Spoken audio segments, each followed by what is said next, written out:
अमृता अस्पताल फरीदाबाद ने उन्नत न्यूरोलॉजी के क्षेत्र में एक महत्वपूर्ण उपलब्धि दर्ज की है। अमृता अस्पताल फरीदाबाद ने अब तक 30 से अधिक डीबीएस सर्जरी सफलतापूर्वक पूरी की है। यह मील का पत्थर भारत में न्यूरोमॉड्यूलेशन थेरेपी को तेजी से अपनाने और गंभीर मूवमेंट डिसऑर्डर्स के मरीजों के जीवन को बदलने की दिशा में एक बड़ा कदम है।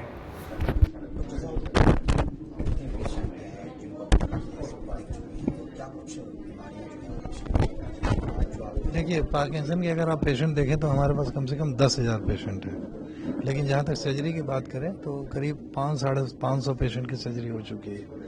और ये सर्जरी नई सर्जरी नहीं है, 40 साल पुरानी सर्जरी है। इंडिया में इसकी नंबर्स कम हैं क्योंकि थोड़ी कॉस्टली सर्जरी है। लेकिन इसका अगर आप इफेक्ट देखें तो हाईली इफेक्टिव सर्जरी है। ये सर्जरी इतनी अच्छी सर्जरी है कि इसके साइड इफेक्ट्स नहीं होते, क्योंकि हम ब्रेन का कोई पार्ट निकालते नहीं हैं।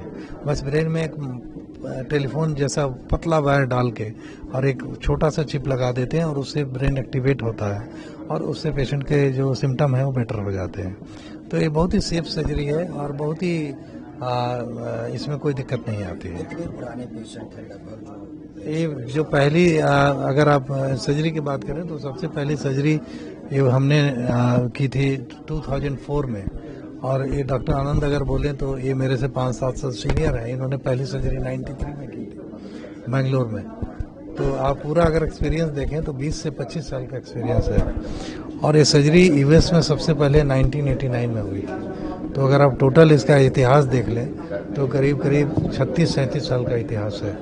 तो ये काफ़ी मतलब वेल स्टैब्लिश सर्जरी है और काफ़ी इफेक्टिव सर्जरी है। खर्चे की अगर बात की जाए तो सर्जरी में लगभग 10 से 14 लाख लगते हैं। जैसे कई स्टेट में तो आयुष्मान में भी कवर हो रहा है सर्जरी, हरियाणा में नहीं हो रहा है, दिल्ली में भी नहीं हो रहा है, लेकिन साउथ में कई स्टेट है। मैं आपको एग्जांपल दूंगा, आंध्र प्रदेश में एक आयुष्मान में भी कवर होता है सर्जरी, और इंश्योरेंस कंपनी भी अब कवर करती हैं। सेंट्रल गवर्नमेंट हेल्थ स्कीम है, ECHS है, उसमें भी कवर होता है। तो धीरे धीरे लोग अब सर्जरी ज़्यादा करा रहे हैं। आप तक